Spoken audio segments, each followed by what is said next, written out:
wire here. Let's see if I got, is this a Phillips? Yeah, it is. So, we're going to back this screw out. And then what I'm going to do is I'm going to punch out a hole here. And that will be the main hole to feed this entire bus bar. I just got to get a little heavy gauge jumper wire to go across here. And we should be okay. So go ahead and do this.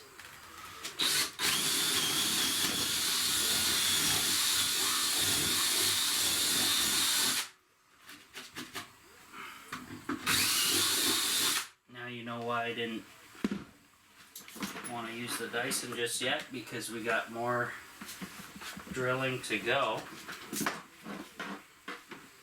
Quite a bit, actually. The battery arrived sooner than I thought, which is pretty sweet. And it came from a Canadian company, so I'm guessing that has something to do with it.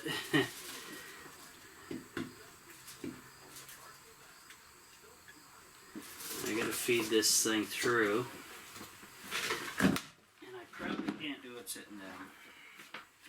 Just a guess.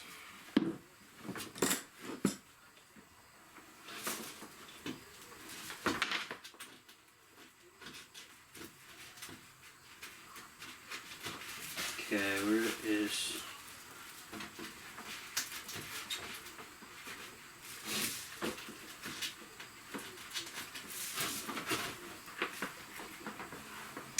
Okay, that's going to be tricky. And I can't feed it the opposite way because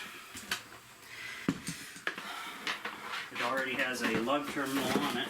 That's why I kind of chose that wire. Wire was long enough, and it already had a lug wire on there. And there goes my door.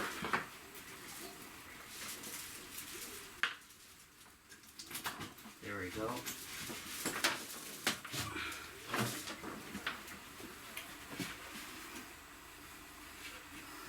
Now, I think I have enough exposed wire. It looks like I do, yeah. So I'm going to crank that down. And this will be the main negative feed to the battery.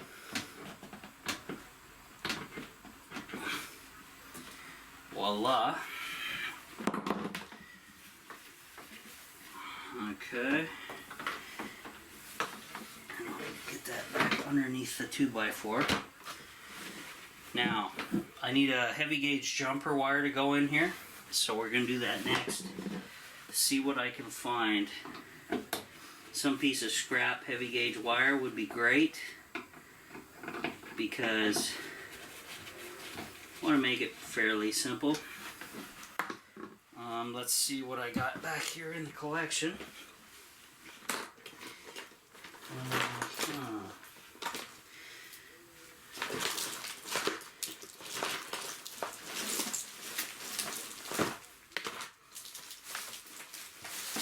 I should have some stubby,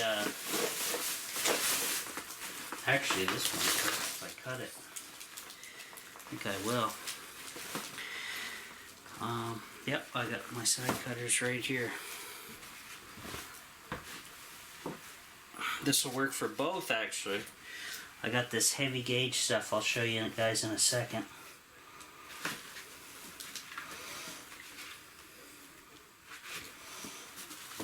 Ugh, I gotta cut it tiny piece at a time.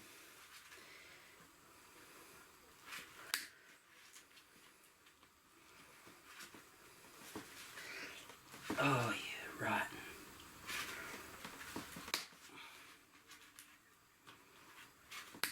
There we go.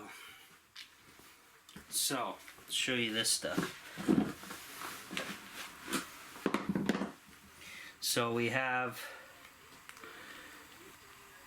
super heavy gauge wire that's still flexible, and I'll have to tape these cracking insulation up, but should work. Should get us to where we want to be. And I got that in positive and negative colors, same gauge and everything. So I need to strip this wire and get all that stuff hooked up. I'll do the positive and negative, and then I'll run a line to the positive side, and I'll get back to you guys once I get everything tidied up here.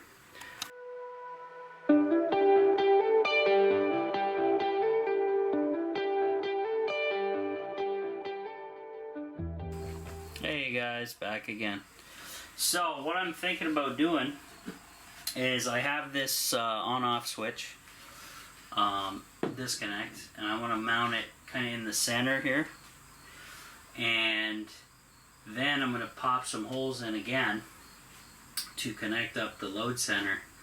Well, this will basically disconnect the load center because it's just going to cut off the positive line to the setup, and that will be my on-off switch for the load center, and then I'll worry about fuses and stuff after the fact, because why not?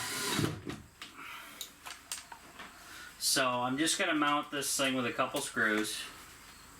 That's all I'll need for this. And now that's solid. And what I can do now, no, I can't do that now because I just screwed it to the wall. Whoops. I'll have to undo those, but basically I'm going to take this, this is the positive line over here. I should put some red tape on here, just as an indicator. Getting to the bottom of the barrel on this roll of tape. Oh, never mind. I'll have to go grab another roll. But I'll tape that up, and I want to kind of drill a hole here where this line comes back in, connects to the bolt here on the switch, and then I'll cut another hole here somewhere, and that will say that same line or that same wire will continue after passing through the switch and go in behind and down to the battery. So I will return once I get a little bit more stuff, and I'll get back with you.